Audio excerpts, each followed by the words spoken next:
할렐루야. 시편 30편 1절에서 12절까지 말씀을 읽고 은혜 나누도록 하겠습니다. 여호와여, 내가 주를 높일 것은 주께서 나를 끌어내사 내 원수로 하여금 나로 말미암아 기뻐하지 못하게 하심이니이다. 여호와 내 하나님이여, 내가 주께 부르짖음에 나를 고치셨나이다.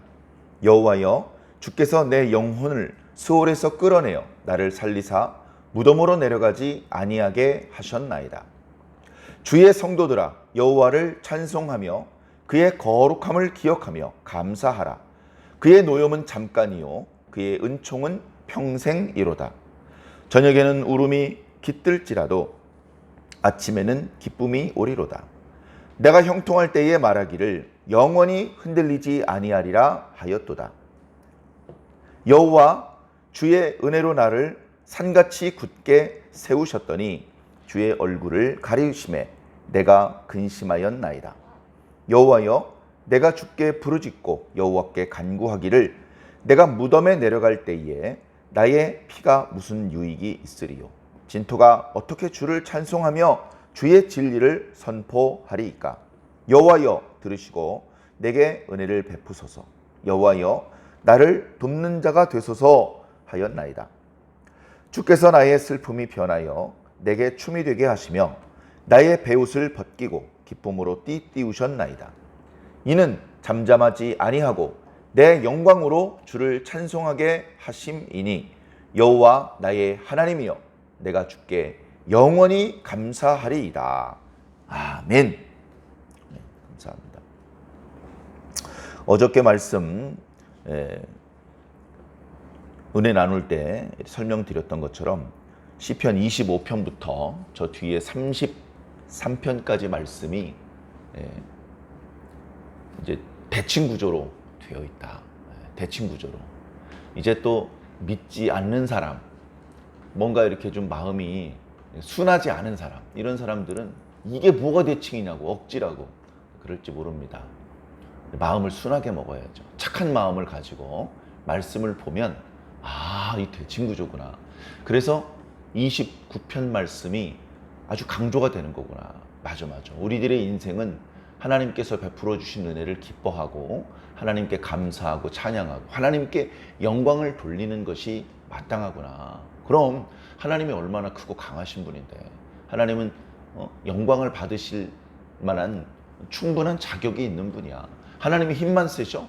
우리를 사랑하시잖아. 얼마나 정의로우셔. 악한 자들을 벌 주시고 착한 사람들에게 용기를 주시고 기회를 주시고 이런 하나님이 찬송을 안 받으시면 누가 찬송을 받아? 하면서 하나님께서 마땅히 찬송을 받으셔야 된다는 것을 시편 말씀을 그저 읽어 내려가면서도 마음속으로 강하게 이렇게 새길 수 있는 것이죠. 마음이 순하면 그런 은혜와 지혜를 깨달을 수 있고, 마음이 순하지 못하면 검은 것은 글씨요 흰 것은 종이로다. 아무 깨우침 없이 그죠? 시간만 낭비하게 될지도 모릅니다. 그래서 오늘 말씀은 그런 흐름에서 이해를 하시면 더 좋을 것 같습니다. 29편 말씀을 중심으로 30편 말씀을 오늘 읽었으니까 이 말씀은 대칭되는 28편 말씀하고 연결지어서 이해를 하면 유익될 것입니다. 28편 말씀에는 물론 많은 장면들이 나옵니다. 그러나 전체적으로 28편 말씀에서는 극심한 어떤 환난 상황 가운데 하나님 앞에 처절하게 기도하는 그런 기도자의 모습이 보입니다. 야, 정말 이 기도가 응답될까? 야, 이렇게까지 어려움에 처하고 있는데 하나님께서 왜 돕지 않으시는 걸까? 기도하면 들으신다고 했는데 왜 이렇게 힘든 일이 계속되고 이렇게까지 기도를 해야 되는 것일까? 그런데 그 슬픔이 변하여 기쁨이 되었고 근심이 변하여 노래와 춤이 되었다라고 그렇게 하나님께 찬양하는 내용이 오늘 읽은 30편 말씀입니다. 30편 말씀 전체적으로 보면 어두운 그림자가 별로 없어요. 어두운 그림자. 뒷부분에 보면 과거에 자신이 어려운 상황을 맞이했을 때 하나님께 이렇게 기도했었습니다 라는 그런 회상을 하는 장면이 있기는 하지만 전체적으로 이미 그 고난이 지나갔어요. 그래서 지금 평안하고 기쁨과 즐거움이 온전히 회복되어 있는 상태입니다. 이렇게 회복되게 된 것이 우연이 아니고 하나님의 은혜라는 것을 잘 아는 이 시인은 하나님을 찬양하고 있습니다. 그래서 오늘 말씀은 그런 어떤 기쁨의 마음을 가지고 읽어 내려가면 좋을 것 같습니다. 여호와여, 내가 주를 높일 것입니다. 주를 높인다는 것은 주님께 감사하고 주님을 찬양한다라는 표현의 또 다른 표현입니다. 물리적으로 하나님의 위치가 우리가 이렇게 어떻게 하면 높아지고 어떻게 하면 낮아지고 그런 건 아니죠. 하나님은 절대적인 분이시기 때문에. 자, 그런데 이 올린다는 표현은 어떤 그 상징적인 표현입니다. 우리가 내려갑니다. 스올로 내려가고 구덩이로 내려가고 음부로 내려가고, 이 내려간다는 것은 망한다, 넘어진다, 죽는다, 사라져간다, 이런 어떤 의미가 있거든요. 우리가 환난을 당할 때에는 그렇게 음부로 내려가는 것 같은 상황이었습니다. 그런데 하나님께서 우리로 하여금 그 음부로 계속 굴러떨어져 내려가지 않도록 우리를 붙잡아 주시고 끌어올려 주셨다는 겁니다. 오늘 말씀에 그런 표현이 나오죠. 주께서 나를 끌어내사, 어디서? 사망의 구덩이에서. 하나님께서 우리를 잡아 당겨주지 않으셨다면 우리는 그대로 그 구덩이에 빠져서 죽는 겁니다. 그런데 그렇게 내버려 두지 않으시고 나를 끌어내서서, 그래서 원수로, 나를 그 구덩이에 밀쳐서 내가 망하기를 바라는 원수로 하여금 기뻐하지 못하게 하셨다. 그리고 그 과정에서 나에게 병이 걸렸어. 고쳐주셨어. 여기 이제 고쳐주셨다는 표현은 질병을 전제로 하는 건데요. 이 질병은 여러 가지 질병입니다. 몸에 타박상, 찰과상, 이런 어떤 질병도 있고, 그 다음에 마음의 질병도 있습니다. 마음에 상처를 받고 트라우마가 생기고, 그리고 영적인 병도 있습니다. 영적인 질병. 영적인 질병은 약도 없습니다. 의원도 없습니다. 하나님의 말씀으로 치료할 수 있을 뿐인데요. 자, 그 모든 전 인격적인 문제를 하나님께서 치료해 주셨다.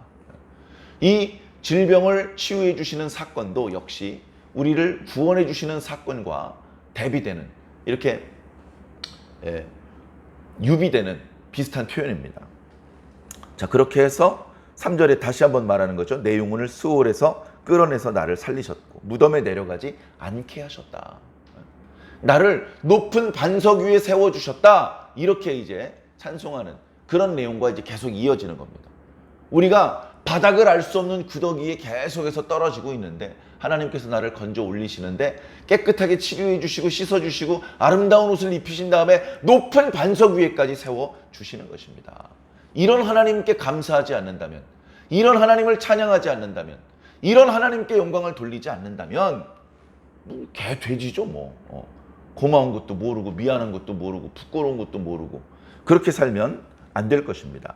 이어지는 4절과 5절의 말씀은 주의 성도들아, 자기 주변에 있는 또 다른 성도들에게 우리 다 함께 하나님을 찬송하자. 찬송하는 근거는 뭡니까? 그의 거룩함을 기억하며 감사하다. 이 표현이 조금 부족해요. 그의 거룩함을 기억하며 감사하라. 이 표현이 조금 자연스럽지 못해서 원문의 의미를 살려서 다시 말씀을 드리면 그의 거룩하신 기억하심을 감사하라는 겁니다. 하나님께서 우리를 구원해 주셨으니까 감사하는 거잖아요. 하나님께서 우리를 왜 구원해 주셨습니까? 우리를 기억해 주신 거예요. 내가 지금 여기 있는 걸 기억해 주시고 내 이름을 기억해 주시고 나를 불쌍히 여겨 주시고 나를 기억해 주셨기 때문에 하나님께서 나를 구원해 주신 겁니다. 그래서 우리를 기억해 주신 하나님의 그 기억하심 자체가 우리가 볼 땐 너무나 거룩하고 아름다운 거예요. 하나님께서 이렇게 거룩한 기억하심으로 우리를 구원해 주셨으니 하나님께 감사하자는 겁니다. 주의 성도들아.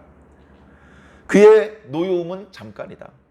때때로 그가 우리에게 고난을 허락하실 때가 있습니다. 때로는 당신께서 직접 우리들에게 책망을 하시고 징벌하실 때도 있습니다. 그러나 그 하나님의 진노는 잠깐이라는 겁니다. 당하는 순간에는 죽을 것 같고 당하는 순간에는 그 고통이 영원할 것 같은데 지나고 보니까 잠깐이었구나. 하나님께서 많이 참으셨구나. 하나님께서 품으신 그 분노를 다 쏟지 않으셨구나. 너무나 감사하구나. 그걸 느끼게 됩니다. 그런데 은총은 평생이다. 하나님께서 나에게 은총을 베푸셨는데 그 은총은 평생이다. 나한테 고함을 치시고 회초리를 들어서 종아리에서 피가 나게 하신 것도 은총이라는 것을 나중에는 깨닫게 되는 것입니다. 그렇기 때문에 밤에는 낙심해서 눈물로 울다가 지쳐서 잠이 들지 모르지만 아침엔 벌써 문제가 해결되어서 기쁨의 노래를 부를 수 있게 된다고 말하는 것입니다. 6절과 7절은 오늘 우리들의 모습을 잘 반추해 보아야 될 말씀입니다. 6절과 7절은 내가 잘 나갈 때에 교만했었다라고 솔직히 말하는 겁니다. 내가 형통할 때에 말하기를 영원히 흔들리지 아니하리라. 아주 오만한 말이죠. 제가 그냥 되는 일이 모든 일이 잘 되고 있으니까 야 나는 흔들리지 않을 거야. 주님 없이 어떻게 안 흔들려요. 주님 없이. 주님 덕분에 흔들리지 않는 것을 아는 사람은 이런 말을 안 합니다. 자, 그렇게 주께서 나를 은혜를 베풀으셔서 산같이 세우셨을 때에는 그땐 정말 안 흔들렸죠. 근데 어떤 순간 하나님께서 얼굴을 숨겨버리셔요. 하나님께서 얼굴을 가리우셔요. 일이 잘 되다가 막 꼬여요. 힘든 일이 생겨요. 감당하기 어려운 일이 생겨요. 이게 아니었구나 하면서 하나님께 도움을 청하려고 하는데 하나님의 얼굴을 숨기셨어. 아무리 하나님의 이름을 불러도 응답이 없고 하나님이 어디 계신지 찾을 수가 없어요. 그 순간이 되고서야 근심하는 겁니다. 아하, 내 스스로의 힘으로 흔들리지 않는 것이 아니었구나. 내가 잘 못돼도 잘 돼도 다 하나님의 뜻이었고 하나님의 은혜였구나. 고생을 하면서 이런 것들을 하나씩 배워가는 겁니다. 이게 좀 그렇더라고요. 고생을 한 번도 안 당한 사람에게 고난을 당하는 것도 하나님의 뜻이고 고난을 통해서 많은 것을 배울 수 있어. 아니 왜요? 지금 가르쳐 주시면 안 돼요? 지금 가르쳐 줘도 되지. 근데 지금 가르쳐 줘봤자 이해를 못해. 직접 자기 몸으로 고난을 겪어봐야 그 말씀이 이 뜻이셨군요. 그 고난의 현장에서만 배울 수 있는 내용이 있습니다. 어쩌면 그 고난의 현장에서만 배울 수 있는 내용이 너무나 많아요. 그래서 그 고난으로 죽으면 안 되지만 그 고난이 만만한 것은 아니지만 그 고난을 통해서 얻는 유익이 큼을 생각하고 그 고난 중에 오히려 기뻐하고 감사할 수 있는 그런 성도가 되시기를 바랍니다. 자, 이어지는 8절, 9절, 10절 말씀은 뜻밖의 고난을 당했을 때 하나님께 간절히 기도했잖아요. 그때 자신이 어떤 내용으로 기도했는지에 대해서 소개해주고 있습니다. 그때 이제 하나님 저를 구원해 주시옵소서. 우리 아이들이 엄마 5만 원만 줘. 야, 초등학생이 무슨 5만 원만 주니? 5만 원 어디다 쓰려고? 이렇게 뭔가 부모에게 요구하는 자녀들에게 그걸 주면 어디다 쓸 건데? 라고 물어보는 것처럼 하나님 제 생명을 건져주시옵소서. 네 생명 건져주면 다시 살게 된 그 생명으로 뭐 할 건데? 이제 이렇게 하나님께서 물어보지는 않으시지만 뭔가 하나님께 기도를 할 때 강력하게 요청드리기 위해서 자신을 구원해 주지 않으시면 하나님께 이런 손해가 있습니다. 자신을 구원해 주시면 하나님께 이런 이익이 있습니다. 마치 인간에게 뭔가 협상을 제의하듯이 이제 그렇게 기도를 했던 것이죠.